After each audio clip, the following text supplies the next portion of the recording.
AI আমাদের কত বড় সর্বনাশ করতে চলেছে সেই ব্যাপারে ড্যানিয়েল কোকোতাজলো তিনি বলেছেন 2027 সালের মধ্যে পৃথিবী থেকে $1 ট্রিলিয়ন গায়েব হয়ে যাবে শুধু এআই এর জন্য 2027 সালের মধ্যেই দেখা যাবে যে স্মার্টেস্ট হিউম্যানকে সবথেকে সেরা মানুষকে এআই পিছনে ফেলে দিচ্ছে এবং 2027 সালের শেষে গিয়ে দেখা যাবে এআই সুপার হিউম্যান হয়ে উঠছে সুপারম্যানের মতো কেউ এবং 30% চান্স রয়েছে যে তারা গোপনে নিজেদের কিছু প্ল্যান সেগুলো এক্সিকিউট করা শুরু করবে। এছাড়া সোশ্যাল মিডিয়া ম্যানিপুলেশনের জন্য আমাদের সবার উপর বিশ্বাস উঠে যাবে।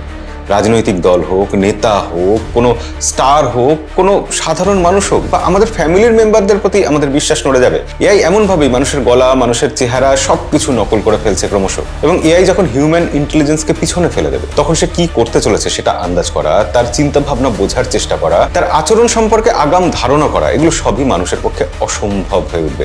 সোজা কথা, মানুষ টোটাল কন্ট্রোল হারিয়ে ফেলবে এআই এর উপর থেকে। সব থেকে বড় কথা, এআই হয়তো নিজেই কোনো নতুন ভাইরাস তৈরি করবে, গোটা পৃথিবীতে একরকম অন্যরকম বায়োলজিক্যাল ওয়ার শুরু হয়ে যেতে পারে, সাইবার অ্যাটাক হতে পারে, যে কোনো দেশের প্রতিরক্ষা দপ্তর যে কোনোভাবে হয়তো এআই হ্যাক করে ফেলতে পারে। সব থেকে বড় কথা, যদি কোনো ভুল হাতে এআই এর কন্ট্রোল চলে যায় তখন কি হবে? কোনো দেশের প্রতিরক্ষা ব্যবস্থা সেটা যদি এআই এর হাতে চলে যায়? এছাড়াও আরো একাধিক বিপদের কথা শুনিয়েছেন তিনি এবং সাবধান করেছেন, কিন্তু আমরা কি এআই এর রেস থামাতে পারবো?